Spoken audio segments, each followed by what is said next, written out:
Visakha hitech వ్యభిచారానికి కేంద్రంగా మారిపోయింది. Spa సెంటర్ల ముసుగులో గలీజు వ్యవహారం సాగుతోంది. మసాజు మాటున వ్యభిచారం నడుస్తోంది. సామాజిక మాధ్యమాలు, మెసేజింగ్ యాప్ల ద్వారానే దందా జరుగుతోంది. వెల్నెస్, స్పా సెంటర్ల పేరుతో పుట్టగొడుగుల్లో పుట్టుకొస్తున్న కేంద్రాలు కొన్ని అసాంఘిక కార్యకలాపాలకు అడ్డగా మారుతున్నాయి. వీటి నిర్వాహకులు కొందరు విదేశాల నుంచి యువతులను దిగుమతి చేసుకుంటూ వారితో చీకటి వ్యాపారానికి తెరలేపుతున్నారు. సోషల్ మీడియాలో ఆకర్షణీయమైన యాడ్స్ ద్వారా వీటులను ఆకర్షిస్తున్నారు. అన్ని రకాల సేవలను అందిస్తూ కోట్లు గడిస్తున్నారు. ఇటీవల కాలంలో ఈ తరహా స్పా సెంటర్లపై పోలీసులు ఫిర్యాదులందాయి. దీంతో నగర police commissioner doctor Shankhabrata Bagchi వీటిపై నిఘా పెట్టాలని ఆదేశించారు. గత వారంలో వరుసగా 2 స్పా సెంటర్లపై చేసిన దాడుల్లో వారి మసాజ్ భాగోతం బయటపడింది. సామాజిక మాధ్యమాల ద్వారానే 80% హైటెక్ వ్యభిచారం నడుస్తున్నట్టు తెలుస్తోంది.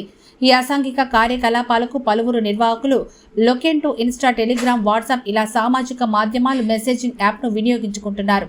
వీటిలో డిజిటల్ యాడ్స్ ద్వారా వీటులను ఆకర్షిస్తున్నారు. వాటిలో ఉన్న నెంబర్కు మెసేజ్ చేస్తే చాలు, వెంటనే ఆటో జనరేటర్ రిప్లై వచ్చేస్తుంది. ఎటువంటి సేవలు అందిస్తారన్న వివరాలు అందులో ఉంటాయి.